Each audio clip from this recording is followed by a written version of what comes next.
Hello எப்ரின் welcome to knowledge துனியா. வருகிற பிப்ரவரி 14ஆம் தேதி மதியம் நடக்கக்கூடிய தேர்வு 2 to 5 வரைக்கும் நடக்கும். விஷாரத் உத்தராத்லேருந்து pre test model question paper இந்த கொஸ்டின் பேப்பர் வச்சு இப்போ இந்த டெஸ்ட் எழுதி பாருங்கள். ரொம்ப யூஸ்ஃபுல்லாக இருக்குது. Mark 100 marks. டைமிங் 2 to 5 வரைக்கும் நடக்கும்.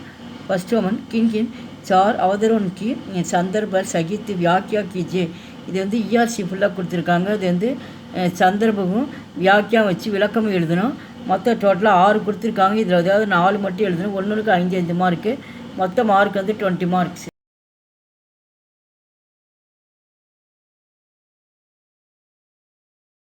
செகண்ட் वन किन किन दो अवतरण की சந்தர்ப்ப சகித் வியாக்கியா கீஜி. இது ERC இதாக எழுதணும். சந்தர்ப்பம் குறிப்பு வச்சு எழுதுறது விளக்கம் எழுதணும்.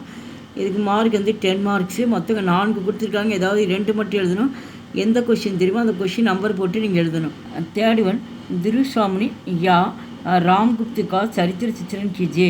இந்த தேர்ட் ரோமன் திருசாமணி அப்படின்னா ராம்குப்தை பற்றி எழுதி சொல்லியிருக்காங்க. SCA இது 15 மார்க்ஸ். ஃபோர்த் ரோமன் கின் கின் தீன்கா டிப்பினி மொத்தம் இந்த ஃபோர்த் ரோமன் 4 டிப்பினி கொடுத்துருக்காங்க. ஏதாவது 3 மட்டும் எழுதணும். ஒன்றுக்கு 5 மார்க்கு. மொத்த மார்க் 15 மார்க்ஸ். ரோமன் ஏகாங்கி. ஏகாங்கினா நாடகம். ஏகாங்கி கலாக்கி திருஷ்டிசு கிசி ஏக்கிக்கு ஆலோசனை கீஜே. இது ஏகாங்கில் வரதை கொடுத்துருக்காங்க. SCA இதில் 2 கொடுத்துருக்காங்க. ஏதாவது 1 மட்டும் எழுதணும். Mark 15 mark.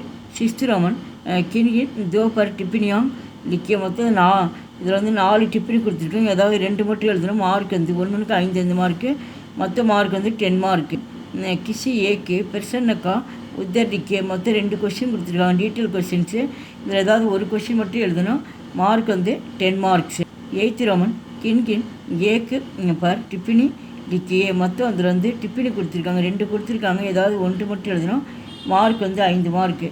எங்கள் வீடியோக்கு லைக் பண்ணுங்கள், ஷேர் பண்ணுங்கள். எங்கள் சேனலுக்கு முதல் முறையாக மறக்காமல் சப்ஸ்கிரைப் பண்ணுங்கள். நன்றி, தன்யவாத்.